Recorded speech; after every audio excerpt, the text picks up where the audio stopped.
Rapid Cargo sponsors the Kubi Springer Show. My name is Kubi Springer, and I've come a long way. After 12 years of marketing, working for some of the biggest brands in the world, I've decided to bring my knowledge and expertise to you.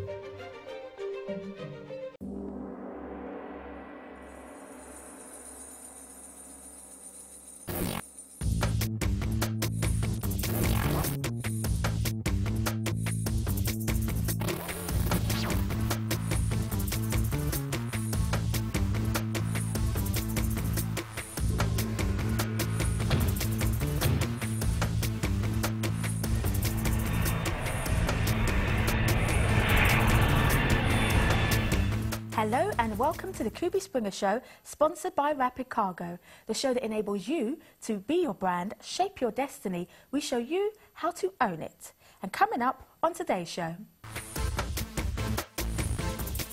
we are joined in the studio by cross-cultural communication specialist Glenn Yearwood. Then we are joined in the studio by Yolandi Letshu, show producer and fashion director for London Fashion Week, Kimberly J, dancer, choreographer and Nike athlete, features writer Joanna Abayi, Simone Haynes, the relationship manager for Barclays Bank, Ambrose Menzies, renowned sports promoter and agent, who will talk to us about the business of sports. Glenn, thank you for doing the exclusive with me. My pleasure. I know that you have something fantastic that's going on with the artist Trey Songz. Tell us about that. Well, I've first got to give gratitude to BET, who brokered the relationship with Trey Songz and myself. I've always been fascinated by young men to find out another dynamic about them. And Trey Songz very much fits the bill. He has a great charity, a great attitude to philanthropy. And we wanted to put him in place with the Damiola Taylor Trust in London. So we've got both charities together. Hopefully we'll put them together in a room and get some cameras there so we can find out a bit more about Trey Songz, and it'll be a great profile for the Damiola Taylor Trust. So I'm very happy to be part of that. That's amazing. I mean, most people wouldn't think of doing something like that. Where did the idea come from? It's many late nights in Washington, D.C. I was over there recently at an awards ceremony, the BT Honours, and we sat in a hotel and says, how can we genuinely make a difference to people's lives? You're British, you're black, we're African Americans. What can we do to do something beyond music and entertainment? And that absolutely fitted the bill, and I'm a big admirer of young Trey Songz. He's a wonderful man. It's amazing, isn't he? Absolutely amazing. The event itself, what will it look and feel like? I think it's somewhere between what the Americans might describe as a town hall format, where you know, people ask questions. I think Trey Songz has a great story, and I think the Damiola Taylor Trust has a great story. Absolutely. And you know, Richard Taylor, the father of late Damiola, he wants to make sure that young people can have their dreams realised.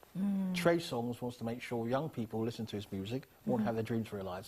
So ideologically, both people on the same platform. And I think it'd be great to have some young people in the audience, ask some questions of the artist, and to him to get a really honest take of what it's like for young black London, which he's not going to get from the stage singing at them. Absolutely. So that's the format. Do you think this is a format that more artists will start taking, where they say, actually, I'm going to use this as a great marketing tool to push more album sales? I think the world is interested in people as a dynamic. Yes. Okay? If you look at some of the great artists, you know, they're a singer, that's it. After 3 minutes, they're dead. And we go back to the days when really great bands had dance routines. So you remember the dance routines well after the song had finished. Yes. And I think it's the same thing with the artists today. They've got an absolute need to find out the personality behind the song.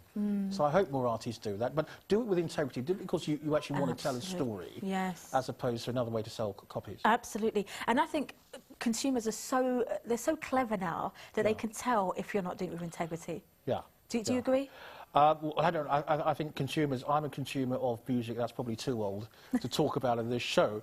But I do watch what's going on. I do look at my children's Facebook, so I see a lot of the same type of things coming up. And I think it's very important, you know, Kubi, to have an agenda which is owned by black people, which is owned by the artists. Far too often, the genders are foisted upon you if you're a talent, if you're an entertainer. And I think what Trey Songz's been able to show is that, look, I'm my own man.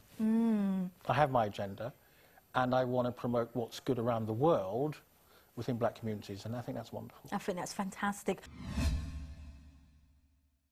I want to talk about what our viewers would have seen on the Kubi Springer show. Obviously, the VT, we were backstage with you at the Fashion Week show. Yeah. How do you manage that level of stress and hysteria and panic? How do you personally manage all of that? Personally, for me, it's a thing where I have to be professional at all times, you know, because a lot of drama happens and goes on that you especially backstage, that obviously front of house can't be aware of, and it's amazing how much goes on.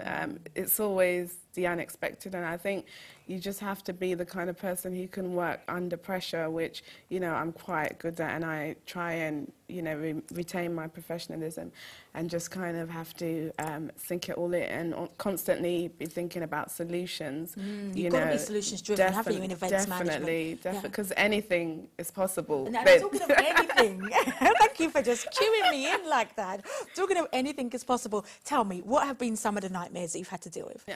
We had a situation in the past where a model went missing. Missing? What, from the show? She's not from the show. She had done a show, and then an incident happened with her family at the show, and then she went missing after the show. Wow. So we had the Daily Mail ringing and asked the Sun. They'd done a half-page story on it, so it was very a very stressful time.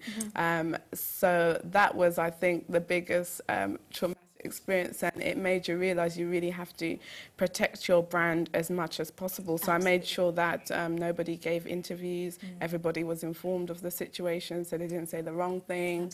And the fact that highlighted it was a personal issue to the Daily Mail and the Sun. And not related to the event. Yeah, not related to the event. And yeah, so it's really important because things like that. When you're planning the event, do you factor in risk assessments? Do you factor in press stories and contingencies for any stories that might leak? Do you actually factor all that in before the event itself? Yeah, no, definitely. We think about everything. All the models have to sign release forms, confidentiality forms. So there is a lot of things we have to factor in. I mean, the show alone takes between 5 to 6 months to plan for a 10-minute show.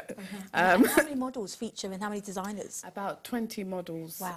And they're all international. Yeah. Amazing. Yeah. You're young, you're beautiful, you're a black woman. Have you had any prejudices? Have you had anybody kind of say, actually, no, we don't want you? I haven't had any prejudice directly. Obviously, I have experienced things, but I just think in an industry where there's not many black people to begin with, things like that, you just have to block out your mind. There's always going to be, you know, the racism. There's always going to be, you know, but for me, it's a matter of if you like what I'm doing and you like my work, we can work together. It's a business, you know, and it goes beyond colour. It's more of a, if you want this service, I can produce it for you. Excellent. And yeah, that's it. That's it. Yeah, whether you like me or not, or absolutely. You know. Do you feel that you have a responsibility in your shows to make sure that the models represent a diverse ethnic background and also size as well? Yeah, no, most definitely. I mean, in terms of the shows that I work on, I'm there at all the castings, and I make sure that we do have black models in our show.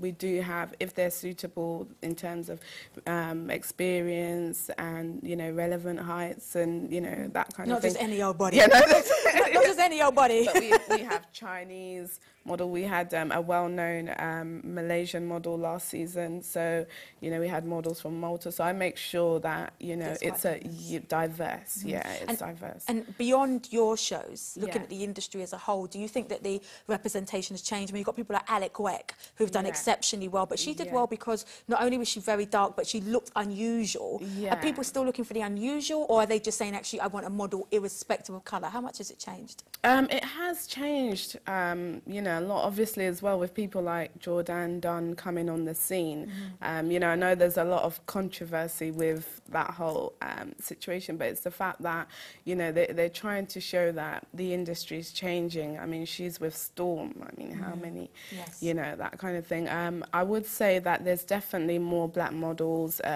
Several seasons ago, the PPQ show, it only had black models throughout the whole show. PPQ, what is that for anybody who doesn't know? That's a designer, a design label, a British-based design label that's doing really, really well in the industry. And they had a show which was phenomenal, and every model was black. Excellent. Well, thank you so much for the up close and personal part of the show. Thank you. I really appreciate it. Keep doing what you're doing. Oh, thank you very much.